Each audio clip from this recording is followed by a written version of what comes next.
اس جانب نشاندہی جو کرا رہے ہیں یہ بنیادی طور پہ علامہ صاحب کا کہنا اس میں کوئی غلط نہیں ہے کہ ہمارے یہاں جو آفس ورکرز ہیں یا جو بزنس مین طبقہ ہے یا جو عموماً ایکسپورٹ سے امپورٹ سے یا ٹریڈنگ سے اٹیچڈ ہوتا ہے اس کا تو ایک روٹین ہے کہ وہ 6 روزہ کرا کے 3 روزہ کرا کے، لیکن بات یہ ہے کہ سننے والے کو نہیں پتا کہ سنا کیا جا رہا ہے، پڑھنے والے کو نہیں پتا میں پڑھ کے آ رہا ہوں، تو یہ کرنا کیا صحیح ہے؟ پہلے تو اس پہ کلام کر لیتے ہیں. یہ نہیں درست نہیں ہے، اس پہ تو انہوں نے تبصرہ کیا. میں دین مفتی آپ سے پوچھ رہا ہوں تو وہ شرعی اعتبار سے نہیں ظاہر ہے، نہیں وہ ایک تبصرہ ہو نا، اس بات کو ہم آگے بڑھا رہے ہیں. میں بنیادی طور پہ سمجھنا چاہ رہا ہوں کہ وہ کرنا چونکہ تبصرہ ادھورا تھا، میں چاہتا ہوں تبصرے کو آپ مکمل فرمائیں کہ وہ کرنا صحیح ہے کہ مطلب وہ غلط ہے. یہ پوچھنا تو وہ تو ظاہر ہے کہ غلط بات ہے. علامہ صاحب نے کئی مرتبہ کہا کہ یہ غلط ہے اور یہ قرآن کے ترتیل کے بھی خلاف ہے، قرآن کے اصولوں کے بھی خلاف ہے. ماشاء اللہ. اور اس پہ جو فالو یہ سوال پوچھا تھا مصعب کہ تراویح دوبارہ ختم قرآن ہو گیا ہے اور تراویح دوبارہ اس پر ہوگی ساکت، اس کے حوالے سے بھی گفتگو فرمایا. جی تراویح کا میں نے ذکر کیا کہ تراویح رسول اللہ صلی اللہ علیہ وسلم کی سنت ہے. علامہ صاحب نے ذکر کیا کہ سرکار دوارا کی سنت ہے، وہ پورے رمضان میں الگ پڑھنا ہے، اور قرآن کو 6 دن میں جو پڑھا جاتا ہے وہ پورے قرآن کو پڑھنا وہ ایک الگ سنت ہے. تو رمضان یہ بات کو اور آگے بڑھاتے ہیں کہ ہم رمضان کی فضیلت کی بات کر رہے تھے. بنیادی طور پہ اس فضیلت میں مطلقاً آپ کلام کر رہے تھے. فضیلتوں کے اعتبار سے بہت سی فضیلتیں اس کی بیان کی گئی، لیکن میں چاہتا ہوں کہ ہمارے لیے جو سمجھ کی باتیں ہیں وہ کیا کیا ہیں اس میں. دیکھیں رمضان مبارک کی فضیلت کے حوالے سے میں قرآن مجید فرقان حمید کے حوالے سے ذکر کر رہا تھا کہ اللہ تبارک و تعالیٰ نے اس کی ایک رات کو 1000 مہینوں سے زیادہ بڑھ کے قرار دیا. پھر اس رمضان کی فضیلت کو اللہ نے قرآن کے ساتھ نفی فرمایا اور فرمایا کہ شہر رمضان الذی انزل فیہ القرآن. ٹھیک ہے، اور یہ واحد مہینہ ہے کہ جس کا اللہ نے قرآن میں ذکر فرمایا. پھر نبی کریم رؤوف الرحیم صلی اللہ تعالی علیہ وسلم کے احادیث مبارکہ کو دیکھا جائے تو سرکار دو عالم صلی اللہ تعالی علیہ وسلم نے بہت واضح لفظوں میں فرمایا کہ اس مہینے میں نیکیوں کا بہت بڑھیا تھا. اس کا مفہوم عرض کر رہا ہوں کہ نفلوں کا ثواب فرضوں کے برابر اور فرضوں کا ثواب 70 فرضوں کے برابر کر دیا جاتا ہے. اور یہ بھی حدیث کریمہ میں آتا ہے کہ نبی کریم صلی اللہ تعالی وسلم ممبر پر چڑھے، آپ نے آمین فرمایا، پھر آپ دوسری سیڑھی پہ چڑھے، آپ نے آمین فرمایا، تیسری سیڑھی پہ چڑھے، آپ نے آمین فرمایا. تو صحابہ کرام نے عرض کیا رسول اللہ صلی اللہ علیہ وسلم نے 3 مرتبہ آمین فرمایا، کس وجہ سے فرمایا؟ سرکار دو عالم صلی اللہ علیہ وسلم نے ارشاد فرمایا کہ جبریل امین آئے تھے. ٹھیک ہے، انہوں نے دعا کی تھی اور کہا تھا کہ میں دعا کرتا ہوں اور آپ آمین کہنا. آمین کہیے. ابھی آمین کس لیے کہی اس پہ کلام آپ سے کروائیں گے، تھوڑا سا تشنا چھوڑتے ہیں. آپ رہیں گے ناظرین ہمارے ساتھ، ہم رہیں گے بے شک آپ کے ساتھ. ملاقات کرتے ہیں آپ سے ایک مختصر سے وقت ایک بار. ٹائم کے ساتھ ایک بار پھر آپ کا میزبان محمد جنید اقبال حاضر خدمت ہے. ناظرین بات ہو رہی تھی کہ جب جبرائیل امین تشریف لائے اور بات جو آمین کی تھی کہ آپ نے آمین فرمایا 3 دعاؤں پر. وہ 3 دعائیں کون سی تھی؟ رسول اللہ صلی اللہ علیہ وآلہ وسلم نے کن باتوں پر اسبات کا اظہار کیا، کس باتوں پر آمین ہو رہا ہے، وہ تمام باتیں جو ہیں مفتی صاحب سے ڈسکس کرتے ہیں. جو مفتی صاحب وہ آمین کے حوالے سے فرما دیں. اچھا، اس پہ میں توجہ دلانا چاہوں گا ہمارے ناظرین کی کہ دیکھیں دعا کرنے والے جب جبریل امین ہوں اور آمین کہنے والے محمد رسول اللہ صلی اللہ علیہ وسلم ہوں تو کیا اس دعا کی قبولیت میں کوئی شبہ رہ سکتا ہے؟ واہ بے شک، وہ بالکل مقبول ہے دعا. اور جس کے بارے میں وہ آمین ہو گئی وہ سمجھ لیجئے کہ وہ پوری ہو گئی ہے. تو پھر ایک دعا تو یہ تھی کہ نبی کریم جبریل امین نے عرض کی کہ جو بڑھاپے میں اپنے ماں باپ کو پائے یا ان میں سے کسی ایک کو پائے اور ان کی خدمت کر کے جنت نہ کما لے وہ ہلاک ہو. رسول اللہ صلی اللہ علیہ وسلم فرما کہ آمین.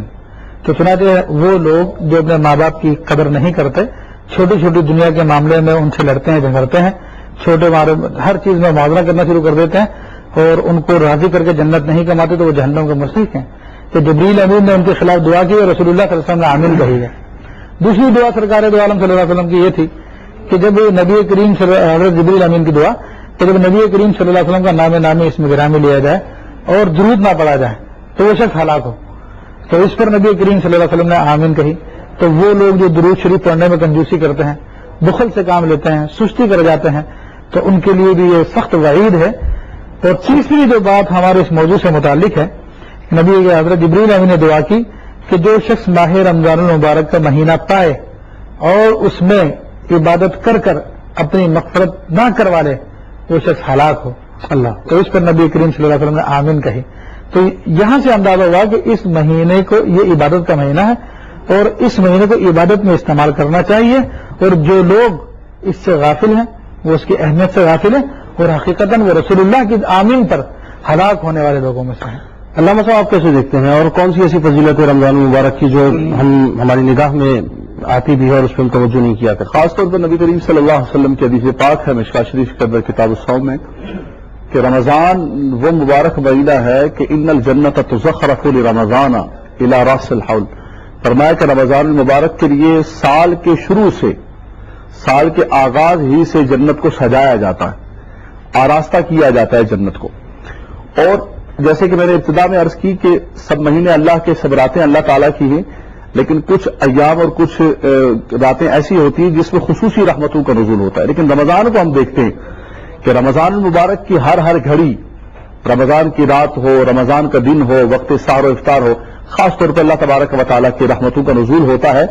اور روزانہ رات میں یہ ندا ہوتی ہے کہ ہے کوئی سائل، ہے کوئی دعا مانگنے والا، کہ اللہ تبارک و تعالیٰ کی رحمتیں چھما چھم برس رہی ہیں اور آ کر اپنی سوالوں کو اور اپنے معاملات کو پورا کر لیں. تو یہ اللہ تبارک و تعالیٰ کا ایک برکتوں اور رحمتوں والا مہینہ ہے جو اللہ تعالیٰ نے ہمیں عطا فرمایا. اور پھر جیسے کہ بڑی جامع گفتگو ہوئی، مصعب نے گفتگو فرمائی کہ اس میں خصوصیت جو ہے، رمضان کو جو کمال ملا اور رمضان کی جو علت بیان، وہ فرمایا شہر رمضان الذی انزل فیہ القرآن، اس کے اندر قرآن کو نازل کیا گیا. اور نبی کریم صلی اللہ علیہ وسلم نے خاص طور پر فرمایا لا تجعلوا بیوتکم مقابر، فرمایا کہ اپنے گھروں کو قبرستان نہ بناؤ. فرمایا جس گھر میں قرآن نہیں پڑھا جاتا ہے وہ گھر قبرستان کی بات جاری رکھیں گے. علامہ صاحب آپ رہیں گے ناظرین ہمارے ساتھ، ہم رہیں گے بے شک آپ کے ساتھ. ملاقات ہوتی ہے آپ سے ایک مختصر وقفے ٹائم کے ساتھ. ایک بار پھر آپ کا میزبان محمد جنید اقبال حاضر خدمت ہے. ہمارے ساتھ تشریف فرما ہیں جناب حافظ طاہر قادری صاحب. ان سے ضرور کلام بھی سنیں گے اور آپ کی کالز بھی انشاءاللہ شامل کریں گے. اور یاد رہے ناظرین، یہ جو ٹرانسمیشن ہے 3:30 بجے روز انشاءاللہ آپ کے سامنے شروع ہوگی اور 8:30 بجے تک پاکستانی وقت کے مطابق آپ انشاءاللہ اس کو دیکھ پائیں گے. جی حافظ صاحب. کرم سرکار کرتے ہیں، کرم سرکار کرتے ہیں، کرم سرکار کرتے ہیں، کرم سرکار کرتے ہیں. عطا کی بارشوں میں وہ کمی ہونے نہیں دیتے، عطا کی بارشوں میں وہ کمی ہونے نہیں دیتے. کبھی برباد آقا زندگی ہونے نہیں دیتے.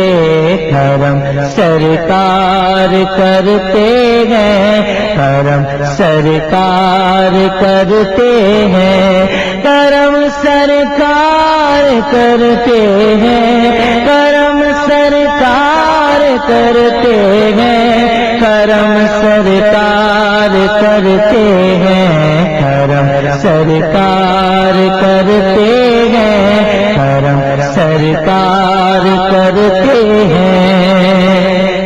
اور حسب حال سے پیش کر رہا ہوں کہ ہمیشہ وہ مجھے اعزاز پر اعزاز دیتے ہیں، ہمیشہ وہ مجھے اعزاز پر اعزاز دیتے ہیں. نکما ہونے کا احساس، نکما ہونے کا احساس بھی ہونے نہیں دیتے. کرم سرکار کرتے ہیں، کرم سرکار کرتے ہیں. جتنا دیا سرکار نے مجھ کو اتنی میری اوقات نہیں. یہ تو کرم ہے ان کا، ورنہ مجھ میں تو ایسی بات نہیں. کرم سرکار کرتے ہیں، کرم سرکار کرتے ہیں. اور میرے سب کام بنتے ہیں، کیسے بنتے ہیں؟ کرم سرکار کرتے ہیں. میرے سب کام بنتے ہیں، کرم سرکار کرتے ہیں. کوئی دیوار راستے میں